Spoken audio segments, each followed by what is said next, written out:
नमस्कार, मी कीर्ती गायकवाड. स्वागत आहे आपलं आय न्यूज 28 मध्ये. चला तर मग जाणून घेऊयात महाराष्ट्रातल्या ताज्या घडामोडी.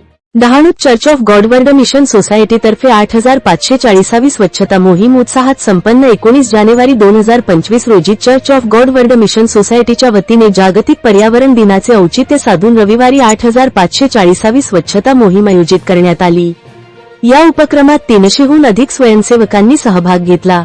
सोसायटीचे प्रमुख पादरी किंजू चियल यांच्या नेतृत्वाखाली सकाळी 9:30 ते दुपारचे 12:30 या वेळेत डहाणू रेल्वे स्टेशन, जवार रोड, सागर नाका आणि रामवाडी परिसर या सुमारे 4 किलोमीटर क्षेत्राची स्वच्छता करण्यात आली. मोहिमेदरम्यान स्वयंसेवकांनी 99 पिशव्या भरून सुमारे 1 टन कचरा गोळा करून परिसर स्वच्छ केला. यामध्ये प्लास्टिक, कागद तसेच अन्य प्रकारच्या कचऱ्याचा समावेश होता. स्वच्छता मोहिमेच्या माध्यमातून पर्यावरण रक्षणाचा संदेश देण्याचा प्रयत्न करण्यात आला. या मोहिमेला डहाणू शहरातील अनेक मान्यवरांनी उपस्थिती लावली. यामध्ये डहाणूचे आमदार विनोद निकोले, माजी नगराध्यक्ष भरत राजपूत, महापौर रायटन, पिनल शाह, नगर परिषद सदस्य किरण स्वर, सामाजिक कार्यकर्त्या आशा दहाट तसेच हर्षल लोखंडे, उपपोलीस निरीक्षक साहेबराव कचारे आणि वाहतूक हवालदार रवींद्रजी यांनी सक्रिय सहभाग नोंदवला.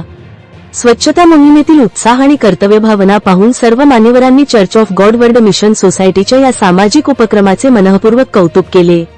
चर्च अध्यक्ष रोहिल यांच्यासह अनेक प्रतिष्ठित व्यक्तींनी मोहिमेला पाठिंबा दिला. Church of God world mission सोसायटीचा हा उपक्रम पर्यावरण संवर्धनासाठी आणि स्वच्छतेविषयी जागरूकता निर्माण करण्यासाठी प्रेरणादायी ठरला आहे. या मोहिमेमुळे स्थानिकांमध्ये स्वच्छतेबाबत सकारात्मक दृष्टिकोन तयार होण्यास मदत झाली आहे. आय न्यूज 28 साठी डहाणू मुख्य प्रतिनिधी सतेंद्र मातेरा यांचा रिपोर्ट.